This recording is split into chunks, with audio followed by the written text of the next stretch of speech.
এই জড়জগতে সঙ্গের বিশাল ভূমিকা দেখো। একটা পচা আলুর পাশে যদি একটা ভালো আলু রেখে দেওয়া হয়, পচা আলুটার প্রভাবে ভালো আলুটা নষ্ট হয়ে যায়। কিন্তু এটা কেন হলো না? ভালো আলুটার সংস্পর্শে এসে পচা আলুটা ভালো হয়ে গেল, এটা কেন হবে না? আচ্ছা, এক গ্লাস জল, একটা বেশ সুন্দর ফিল্টার করা, একদম পিউরিফাই করা সুন্দর জল, তাতে যদি ড্রেন থেকে এক ফোঁটা জল তুলে এনে যদি সেই গ্লাসে দিয়ে আপনাকে যদি বলা হয় এটা খেয়ে নিন আপনার চোখের সামনে, আপনি কি খাবেন? তাহলে আপনি বলবেন যে কেন খাবেন না? আমি জিজ্ঞাসা করবো কেন খাবেন না? আপনি বলবেন ওই যে ড্রেনের এক ফোঁটা জল মেশালেন আপনি, এটা আবার খাওয়া যায়? দূষিত হয়ে গেল তো। আচ্ছা, আমি যদি উল্টা প্রশ্ন করি, ওই গ্লাসের মধ্যে কত ফোঁটা জল ছিল? 1000 ফোঁটা জল ছিল। ওই 1000 ফোঁটা জলের সংস্পর্শে ওই এক ফোঁটা ড্রেনের জল শুদ্ধ হলো না? নেগেটিভিটির প্রভাব বেশি সব সময়। সেই জন্য গীতায় ভগবান সাবধান করেছেন, ভীষণভাবে দৃঢ়ব্রত হও, নাহলে যে কোনো মুহূর্তে পদস্খলন হবে। এটা তো স্বাভাবিক, আমাদের স্বাভাবিক। আমি যদি যুক্তি দেখাই উল্টে, যে এই এক গ্লাস জলে কয়েক হাজার ফোঁটা জল আছে, ভালো শুদ্ধ জল, এক ফোঁটা মাত্র ড্রেনের জল পড়েছে, তো অসুবিধা কি? সেটা কখনোই হয় না, সেটা কেউ খাবেও না। আর ওটাকে ভালো করে দেখুন, ওটা জীবাণুতেই পরিপূর্ণ। সেই জন্য খুব সচেতন। সঙ্গ সঙ্গ সঙ্গ বলতে কি দিয়ে হয়? দেহ দিয়ে হয় সঙ্গ। আমি যার পাশে বসে আছি এটাও একটা সঙ্গ। 2 নম্বর মন, আমি যার পাশে মনটা রেখে দিয়েছি সেটাও একটা সঙ্গ, তাই না?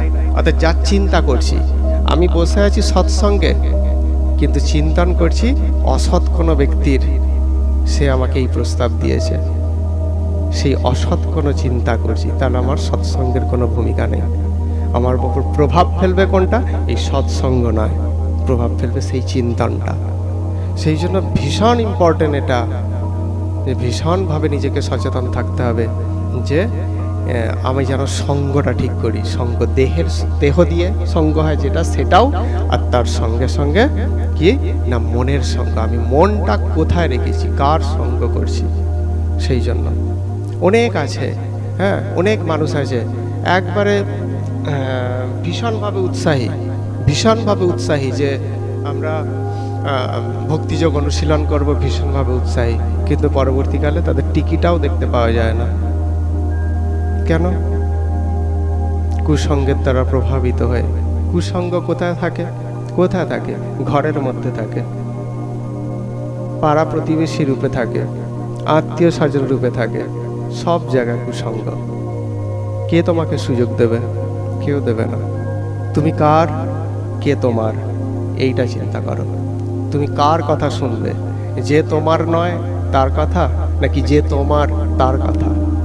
এইটাকে স্থির করো। আমাদের না মনের মধ্যে অনেক কিছু প্রশ্ন করতে হয়। প্রশ্নই হচ্ছে জ্ঞানের উৎস, প্রশ্নই হচ্ছে সত্যের পথে হাঁটার শক্তি। প্রশ্ন করতে হবে কাকে? এই প্রশ্ন অন্য কাউকে নয়, এই প্রশ্ন নিজেকে। যখন একান্ত উত্তর পেলাম না, অনেক দিক থেকে অনেক উত্তর আসছে, তখন কারো শরণাপন্ন হয়ে সেটা জানা। কিন্তু সাধারণত চৈতগুরুর শরণাপন্ন হয়ে সেই প্রশ্নের উত্তর জানতে হবে। চৈতগুরুকে, যিনি আমাদের চেতনায় বসে আছেন পরমাত্মা রূপে। হে প্রভু, আমাকে জানাও, আমি জানতে চাই, আমি বুঝতে চাই, আমাকে জানাও। এর মধ্য দিয়ে তাহলে সঙ্গ এমনই একটা ভীষণ একটা গুরুত্বপূর্ণ জিনিস, অতি গুরুত্বপূর্ণ জিনিস। সঙ্গের ভূমিকাকে কখনোই অস্বীকার করতে যাবে না। তো এইটা হলো বিষয়াসক্ত লোকের সংসর্গ ত্যাগের কথা। ভগবান যেটা বলছেন, বিষয়ী লোকের সংস্পর্শে থাকলে আমি বিষয়ী হয়ে যাব। এটা স্বাভাবিক, একদম স্বাভাবিক।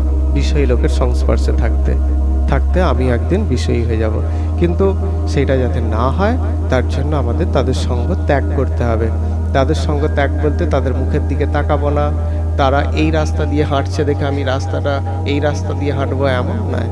বারবার একটা কথা, তাদের কথার দ্বারা আমি প্রভাবিত হব না। তারা যদি কোনো কিছু কথা বলে, আমি গীতা আর ভাগবতের সঙ্গে মিলিয়ে দেখে নেবো ঠিক কিনা।